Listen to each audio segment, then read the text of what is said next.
as a consequence, I know I can no longer do it. I could do it. I mean, I could probably. I'm not going to. Maybe I could if I wanted. I won't. Look, I've got a hernia right now. I'm quite sure. I hope it's that. It may be the liver, but just the same. Either way, it's a bad situation, and part of it has to do with my sacrifice for these balloons. I didn't think of it at the time because I was a younger fella, old at the time, 36 when I started, something like that. Always late. And coming up with very little when I do, and based on what it is that I know, which is not very much. That's my trouble, so I have to invent things. I do have a sense of invention. It's very limited. Usually I have stolen it from somebody else in some ways.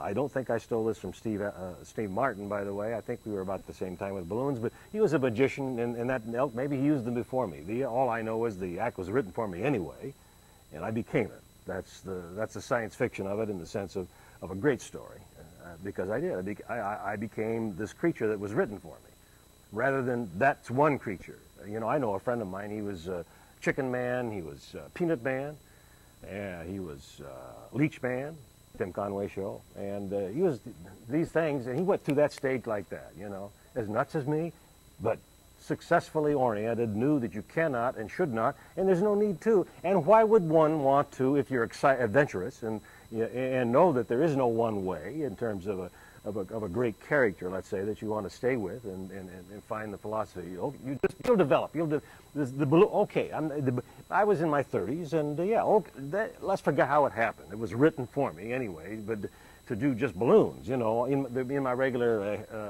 suit act that I had, a cheap imitation black mohair with a little narrow tie and some Johnson & Murphy shine shoes, and I looked great. I was fantastic. I was young. I mean, I had black hair. I mean, you can imagine. No liver spots. I was out in the sun. They'd be there, but it wasn't happening. And regardless of the fact is that I am as I am, then, if you can well imagine how much of a bore and dull that would be. And so I had to develop something. Even I had guts enough to do that. That's, whew, boy. I marveled at it. What else would I do? I mean, what should I do? Continue to be let's say, a disc jockey, which I was for a little brief time. We had a little out with the owner because of the kids show I was doing, which I was supposed to do. I'd done everything else, the night, the day, the moment. Had my license to run the thing, which I didn't know anything about. But these are my things, and there's no joke about them. They're very serious.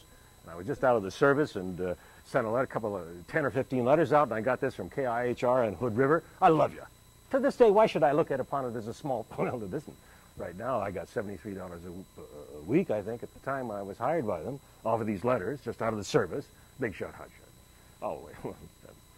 But not a big man on campus, by no means. You, would understand that, would you not? Even though I was an athlete, and I ran sprints.